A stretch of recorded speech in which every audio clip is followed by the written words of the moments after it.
Nikki and George. A love that fits. Nicholas, or Nicky as his mom and grandma affectionately called him, had always walked his own path, while other boys spent their afternoons dribbling basketballs or climbing trees. Nicky preferred sitting beside his mom and grandma, crocheting intricate patterns. Baking, spa days, and quiet evenings in the glow of shared stories became the foundation of his happiest memories. As an adult, Nicky carried those values of care and connection into his career as a nursery teacher. His students adored him, not just because he could make the best finger puppets or tell the silliest stories, but because his heart was as big as his laugh. On the other side of town was George, short for Georgette, who grew up in a house full of boys and grease-stained overalls. After losing her mom at 3, George was raised by her dad and 5 older brothers. She could throw a football farther than most guys, fix any car that rolled into their family garage, and didn't shy away from a challenge. Their worlds collided one sunny afternoon. George was waiting for a client outside her family's garage when she noticed Nicky across the street, surrounded by a gaggle of children. He wasn't just leading them. He was keeping them laughing with goofy faces and playful antics. George leaned against the hood of a car, mesmerized by the joyful energy he radiated. But before she could make her way over, her client arrived. That moment stuck with her. For days, she couldn't stop thinking about the cheerful teacher.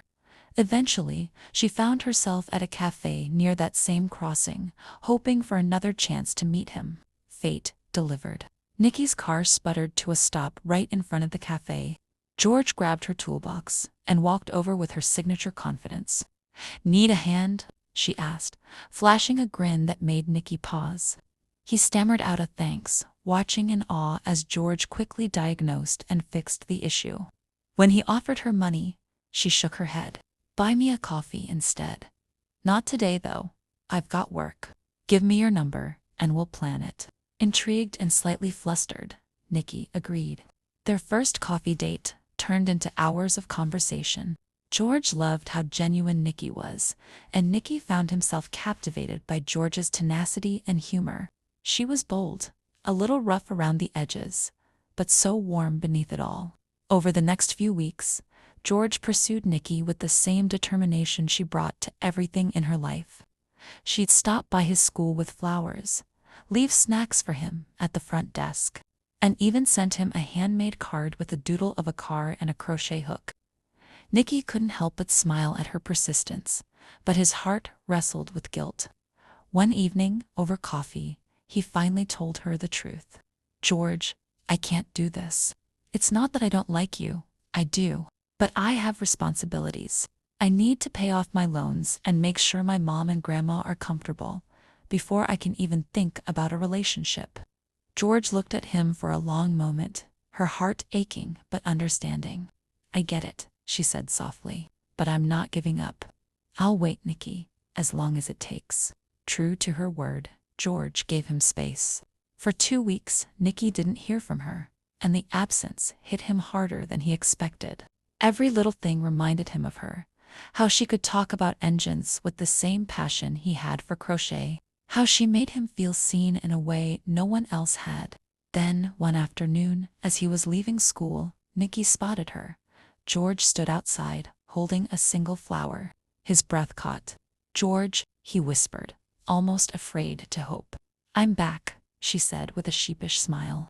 "Lost my phone on a business trip and couldn't reach you, but I couldn't stay away any longer." Relief and joy flooded Nicky's chest.